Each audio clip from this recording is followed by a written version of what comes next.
Na, sziasztok! Azt kell mondjam, hogy ez az út, ahová most megyek, ez tökéletesen feleslegesnek néz ki, de teljesen mindegy. A hatóság az hatóság, meg a hivatal az hivatal, meg a kormány az kormány, úgyhogy megyek, nem tudok mit csinálni. Kaptam egy levelet, amiben közölték, hogy mivel január 1-én, ez év január 1-én meg lett újítva automatikusan a jogosítványom, és ez ki is lett nekem postázva, ezért én köteles lettem volna. A Covid vészhelyzet alatt született egy törvény, ami szerint én köteles lettem volna leadni az előző jogosítványomat, képzeljétek el, ami lejárt, azt köteles lettem volna leadni. Nyilván senki nem adta le, tehát nem is határozatot küldtek meg ilyet, és küldtek egy sima levelet, meg amúgy csak megyek be az ügyfélszolgálatot, az dobjon be ott valami ládába, teljesen mindegy. Egy viccen kívül, tehát ez nem, itt van kinyomtatva nálam, tehát nem én találom ki, tehát nem kapok róla semmilyen papírt, hogy én ezt átadtam. Bármikor keresne, nyugodtan mondhatom, hogy én bedobtam a ládába. Vagy leadhatom az ügyfélszolgálaton, ha akarom. Nyomnom a levél végén ott volt vastagon szedetten, de egyébként biztos sokan kaptak, nem csak ilyet. Most ki az a hülye, aki leadja a lejárt papírját? Nem is értem, hogy ezt a fasságot, de valószínűleg ugye a Covid alatt született csak ilyen hasonlítéses, gyors törvényecske, ami arról szólt, hogyha a Covid alatt lejár valakinek, tetszik érteni? Ha a Covid alatt lejár valakinek, akkor nem kell leadnia, hanem ráér majd a Covid után, azt hiszem a Covid vészhelyzet megszüntetése után 15 nappal, azt hiszem valami ilyesmi, teljesen mindegy. A lényeg az, hogy nyilván nem kell leadnia, hiszen nincs is hová leadnia, meg ugye nem akarták csak emiatt megoldani ugye az, hogy érintésmentesen stb. Tudja leadni. Az, hogy érintésmentességet most is tehát biztosítanak ezáltal, hogy be lehet dobni egy dobozba, azt nagyon csipázom, csak nem nagyon értem, hogy egyáltalán mi a tökömnek kell leadni egy lejárt dokumentumot. Vagy egy lejárt ID-t, tök mindegy. Ugye ez alkalmas ugye egész Európában a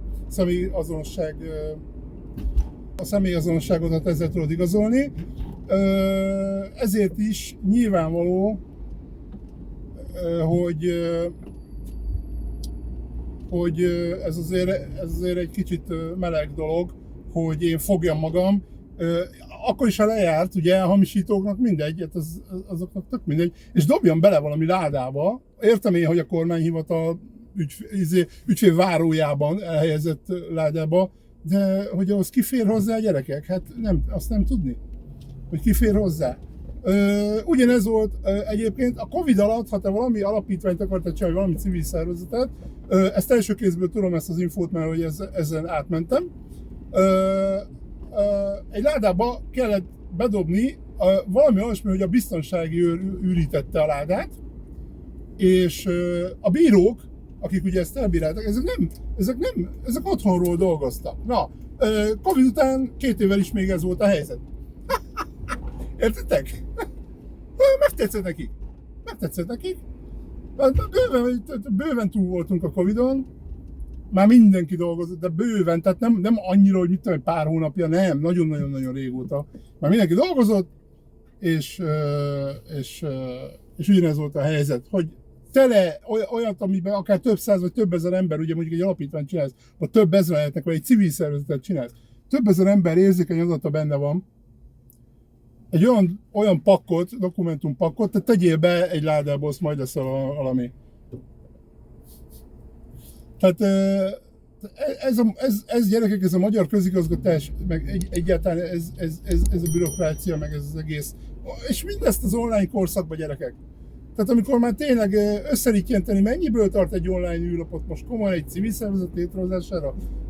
Most komolyan, gyerekek, tehát adott izék vannak, nem is értem, adott adatok vannak, amiket megkérdeznek ehhez, meg amik kellnek ehhez, meg stb.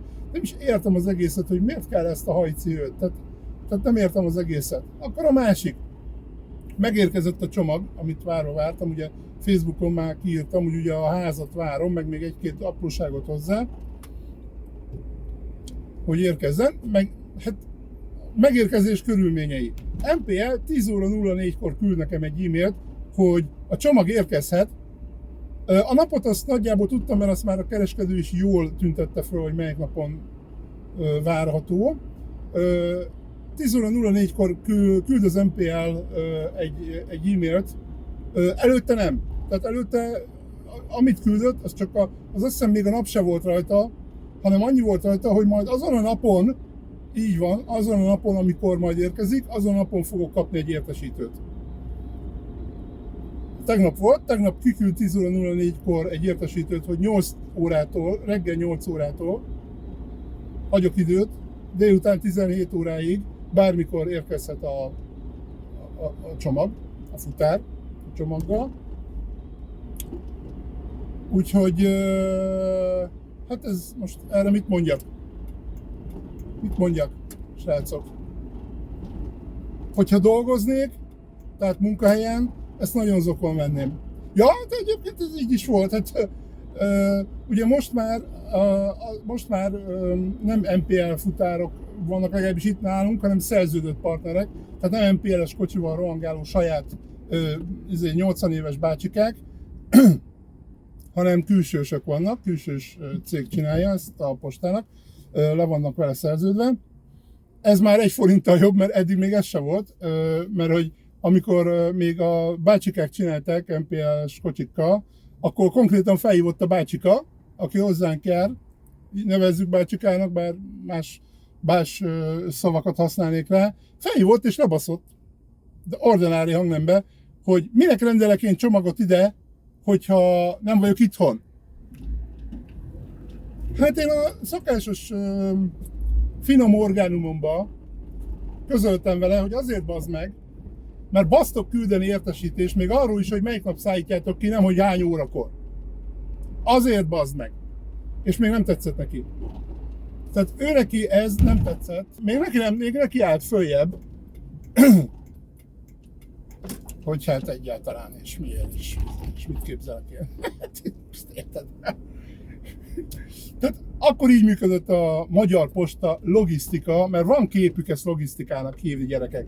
Tehát nagyképűen logisztikának hívják magukat, benne van a nevükben, hogy Magyar Posta logisztika. Jó, rendben van, ugye most nem vertem a fenekem a földhöz, mert hát gyakorlatilag otthon voltam, jó, tehát ne csináljuk a műbalhét, most ez nekem nem jelentett problémát, de jelenthetett volna. Rendben van, otthon voltam, úgy voltam vele, hogy rendben van, akkor várom a csomagot. Megérkezik a csomag, felhív a futárgyerek, fiatal srác, hogy ő 6 perc múlva itt lenne. Jó, hát legyél. De nem tudta elolvasni a címet, még az utcát sem. Jó, hát akkor már azért voltam olyan hangulatban, amúgy is sok munkám, sok dolgom volt, minden meg sok felé kellett lennem agyilag. Úgy voltam vele, hogy eldaráltam neki az egészet a picsába. Jó gyerek, ha nem tudsz olvasni, akkor eldarálom neked az egészet. Hát eldaráltam neki az egészet. Minden tudnivalót. Hát nagyon meglepődött, nem nagyon értette, hogy most mi vagyok kiakadva, nyilván lehetett hallani, hogy ki vagyok akadva. Nagyon meglepődött a srác. Eldarálom neki minden. Jó. Fej, azt mondja, rendben van. Jó. Oké, felhív megint pár perc múlva. Azt mondja, itt vagyok. Mondom, hol az itt? Mondom, az ajtó előtt? Mert ugye ledaráltam meg az egészet, tudta az emeletet, mindent. Mondom, hol az ajtó előtt? Vagy hol lenn az utcán? A kapu előtt? Mit nyissak? Hol az itt? Azt mondja, hogy akarok fizetni? Készpénzvel vagy kártyával? Mondom, készpénzbe akarok fizetni. Azt mondja, jó, akkor a kaputelefon megmondanám? Miután 68-szor mondtam el neki a kaputelefon, meg rajta van a csomagon, meg a szállítóján, meg mindenen rajta van az atyaég is. Külön felhívva a figyelem, hogy mi van kiírva rá, meg mit tudom én. Kaputelefonra. Mindenre felhívtam a figyelmet. Nem sikerült neki megjegyeznie. Jó. Semmi gond, elmondtam neki. Erre gyerekek, felhozza, ezek járnak oda hozzánk, ismerik a terepet. Tehát mondom, ez egy külsős cég. Felhozza a csomagot, egy patárnagy csomag, le is van fotózva a Facebookomon, majd ide is kirakom a fotót, hogy lássátok, hogy egyben lett csomagolva az egész cucc. Felhozza kézbe, persze össze-vissza nyomorgatva, mert másképp kézbe ezt nem tudod felhozni, mert nehéz, meg minden baja van. Felhozza kézbe a nagy csomagot, nagyon fasza. Felhozza kézbe a nagy csomagot egy olyan épületbe, ami akadálymentesítve van, fogod, kirakod a kiskocsiról, kiskocsival be a liftig, hatalmas liftünk van, elmondanám, be a liftig, majd a liftben bőven elfér akár mekkora csomag, szekrényeket hoznak fel vele, elmondanám, majd a liftből kitolod a kiskocsival, és nálam így lerakod. Tehát ennyit kellett volna csinálni. Mondom, ismerik a terepet, napi szinten 1000 csomagot hoznak, nagyon sokat járnak arra. Tudom, mert amikor sétáltatom a kutyát, akkor látom, hogy másoknak is szállítanak. Ugye ismeri az ember már a kocsit, meg látja a futárokat, hogy érkeznek reggelente, ugye általában azért reggelente érkeznek. És nem. És ehelyett össze-vissza nyomorgatva, meg mit tudom én, próbálja a szerencsétlen tényleg kituszkolni az ajtón, nem tudta kinyitni az ajtót, vele már hatalmas a csomag, tehát a liftajtót meg nem olyan egyszerű kinyitni, és akkor próbáltak kituszkolni rajta, meg minden, édes Isten, már fejemet fogtam. Mindezt úgy, hogy egyébként üveg van a csomagban, tehát tudjátok, a házon benne annak meg van egy üvege, ami ugye értem én, hogy be van rendesen csomagolva, meg nem törik olyan egyszerűen, de hát azért van egy határ. És akkor még nincs vége a sztorinak, kiszáll a liftből, kilódja magát a liftből, odadom neki a pénzt, mondom, számold meg, nem szeretem számolatlanul adni, odadom neki a pénzt, na most maradjunk annyiban, hogy nem tudod pénzt számolni, picit tovább megyek, mert kapuajba álltam meg, maradjunk annyiban, hogy nem tudta, hogy hogyan kell pénzt számolni, a mozdulatot azt úgy ismerte, de nem tudod számolni igazából, mondjuk ki, nem tudod számolni a srác. Aztán a végén már fogta, ezt rámondta, mert láttam, hogy nagyon-nagyon időtlen szegénykém. Tehát végén már rámondta, hogy rendben, megvan, és akkor elment. Na, most se papírt nem kaptam arról, hogy kifizettem a csomagot, se arról, hogy megfelelő összeget fizettem, se arról én nem írtam alá semmit, hogy átvettem a fizetős csomagot, de nem 10 000 forint volt a csomag. Tehát ez ilyen 100 000 tétel. És kész. Értitek? Lehetnék akárki, átvettem volna a csomagot csak úgy, mert egy címen egyébként akárki átveheti, aki ott lakik, albérlő, akár mit tudom én, tehát bárki átvetni, lehetne ott 5 albérlő egy címen. Semmi. A cím az önmagában nudli. Meg egyáltalán, értitek? Átvette volna bárki egy csomagot, semmiről nincs papír, semmi nincs ledokumentálva, semmi, és ez Magyar Posta logisztikának jó. És ezek logisztikának merik hívni magukat. Tehát levonva a tanulságot az egészből, talán azt tudnám mondani, hogy egyre élhetetlenebb Magyarország, hozzávéve az oktatás helyzetét, az egészségügy helyzetét. Egészségügyből is nem meséltem el, de szerintem meséltem egy-két sztorit már, de elképesztő sztorik vannak. Tehát az egészségügy terén is, amit én magam megtapasztalok, úgyhogy nem kell ezt mondani senkinek nekem, hogy mennek a dolgok. Látom, saját bőrömön tapasztalom, hogy mennek a dolgok. Egészen elképesztő, ami van. És hát azt tudom mondani, hogy egyre élhetetlenebb az ország, egyre inkább érik azt, hogy az ember már külföldbe kezdjen el gondolkodni, és nyugodtan jöhetnek a kommentek, hogy külföldön se kolbászból van, meg külföldön se jobb. Én azt nem tudom, én csak hallomásból tudom, hogy külföldön mi van, azt viszont itt tudom, hogy egyre rosszabb és rosszabb. És egyre inkább süllyedünk lefelé, minden területen. Ugye ezt a nyomorult NPA-t kötelezővé tette a kormány a kereskedőknek. Na most, ha kereskedő vagy, spórolsz. Ha egyszer valami kötelező, tehát nem vagy hülye, ha egyszer valami kötelező, annak úgyis ott kell lennie, fel kell kínálnod a megrendelőid számára, akkor nem fogsz a fizetősökkel, nem fogsz a többivel, már úgy értem, ez is fizetős, de nem fogsz a többivel szerződni. Minek? Előbb-utóbb csak az NPL marad. Ugye? Mert ez kötelező, ennek ott kell lennie, a többinek nem kell ott lennie. Akkor előbb-utóbb fogja magát minden kereskedő, és akkor szépen leépíti a többit. Erre nagyon jó példa az a cég, akitől rendeltem a csomagot, és a képen, amit ide beraktam, itt láthatjátok a nevét, mert ugye ezek a számítástechnikai kereskedők, ezek ilyen saját szalagokat tesznek rá, reklámként is nyilvánvalóan, hogy lehessen látni, hogy ez tőlük van az a cucc. Na ők például már csak MPL-rel szállítanak. No, tehát akkor mi lesz ennek a vége? Tehát biztos, hogyha van más mód, ugye mivel nagy volt a csomag, talán még Fox Post automata van náluk, de ugye abban nem fért bele a csomag, Tehát nagyméretű volt a történet, kénytelen voltam az MPL-t választani, úgyhogy akár akartam, akár nem. Tehát én, ha csak lehet, egyáltalán választom nyilvánvalóan az MPL-t, mert tudom, hogy mekkora nagy rakás szar. Ha csak lehet, mondjuk Foxhouse-ot választok. De ebben az esetben erre lehetőség nyilvánvalóan nem volt, ezért választottam az MPL-t. Na, ez egyre inkább így lesz majd. Én azt gondolom, hogy nem is oly távoli jövőben.